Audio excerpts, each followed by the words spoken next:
do not joke around in matters of Allah's commands. Now, messengers do have a sense of humor. That is recorded and it's there. The Messenger ﷺ used to be humorous himself. There are many occasions where he laughed and made the Sahaba laugh and things like that. There are occasions of humor in other lives of prophets that are recorded in the Quran as well. But when it comes to Allah's commands, that's not a joking matter. That is not a joking matter. Here, a very important lesson for all Muslims, especially in our time. There's a very deliberate desensitization of Muslims taking place. We don't see it at its face value because it's happening covertly. You know what it is? They'll make fun of a prophet. It won't even be Muhammadur Rasulullah sallallahu alaihi wasallam. They'll make fun of Jesus. They'll make fun of Musa alayhi salam. They'll make fun of Adam alayhi salam. They'll make fun of these prophets in their cartoons or stand-up comedy or whatever it is. And the first time you hear it, you'll be like, astaghfirullah, and you'll change the channel. The next time around, it's not that bad. It's okay. Actually, it's kind of funny. And then they'll keep crossing the line until they get to the Messenger himself, sallallahu alaihi wasallam, right? And then they'll make one inappropriate remark about the Messenger, and Muslims will be in an uproar. But then they'll let the Muslims yell and scream for a while. Then a couple of months later, they'll do something again. So they'll have the satanic verses back in the day in the 80s, right? Then a few years later, then we might have something like the Danish cartoon.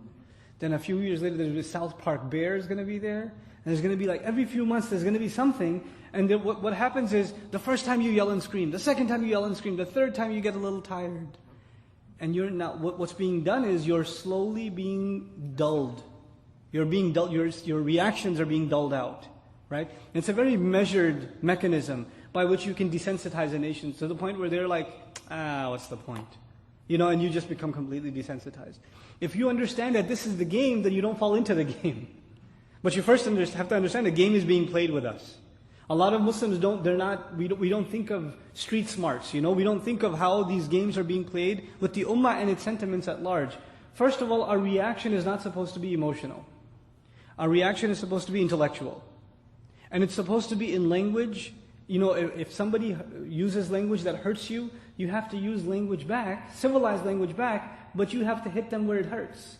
When they hit you where it hurts you, you hit them where it hurts you. Now, to give you an example, though I don't claim to have the solutions, the language of this country is lawsuits. It's spoken better than English, in this country.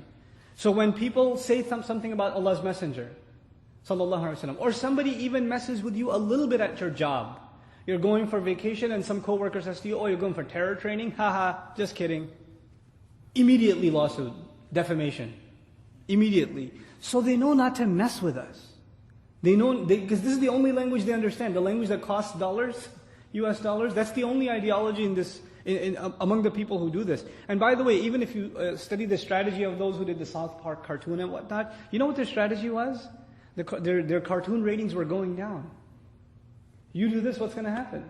Advertising money, they're on the news, everybody wants to watch the video, etc., etc. The ratings go back up. We gave them the popularity. We handed it to them. Who was going to buy Salman Rushdie's book? The guy's a joker. Who was going to buy his book? The only thing that increased his sales is us, is our reaction to him, And now on the contrary, look at one of the more intelligent responses. There was attempts in New York City to make a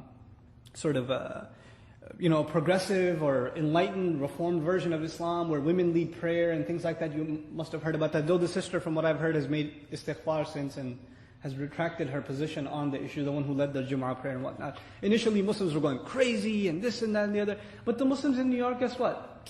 There's a bunch of idiots. Let's just, don't pay them attention because that's all they live off of. So they stopped paying attention. And guess what? Disappeared.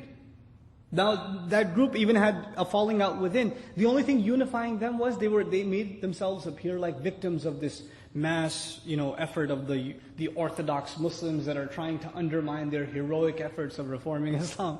Muslims didn't pay attention and all their momentum was gone. We have to first of all pick our battles, and when we pick them, we have to fight them intelligently. And this is something we have to learn to adapt. We can't be like guinea pigs. They can even, I can bet you they can have meetings where they say, when we do this, when we publish this cartoon, or air this episode, or make this comment on TV, etc., I can tell you right now what their reaction is going to be. They've got us figured out better than lab rats. You know? So we have to be a little smarter and understand when these things are happening. Now, the reason I brought all of this up, messengers don't make jokes in regards to commandments. So when they said, are you taking us as a joke? What's the response of Musa alayhi salam? قَالَ أَعُوذُ بِاللَّهِ. First thing, I seek refuge in Allah. What does that tell us? That tells us that making jokes in regards to commandments of Allah is something very serious. And if you're engaged in it, you better seek the protection of Allah, because that can only be from shaitan.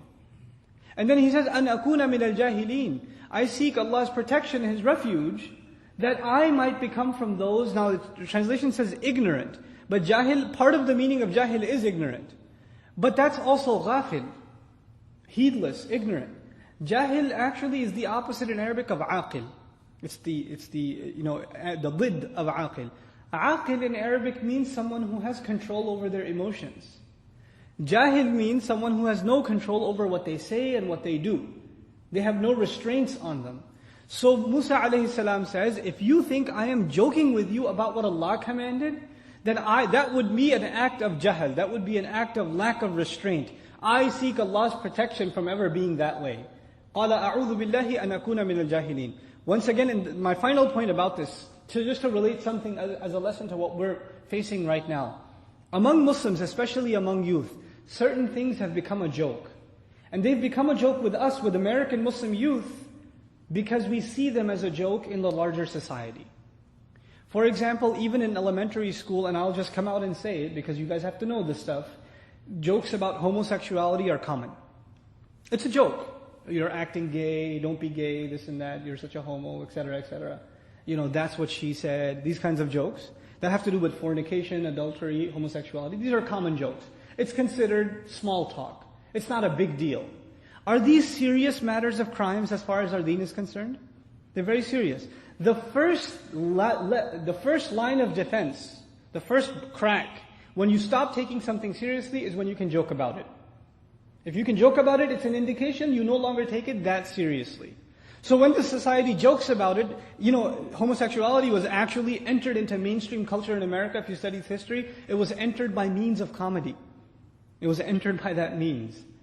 First it was something to be laughed at and laughed about, and it was entertaining, and eventually it just became so much so a part of, the culture that it's kind of crazy. A friend of mine was playing basketball the other time in New York City.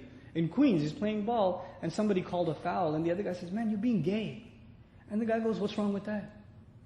And he starts getting angry. This is how crazy it's become, But our children, Muslim children, don't think they're immune from these things. They hear these things all the time. They see them all the time.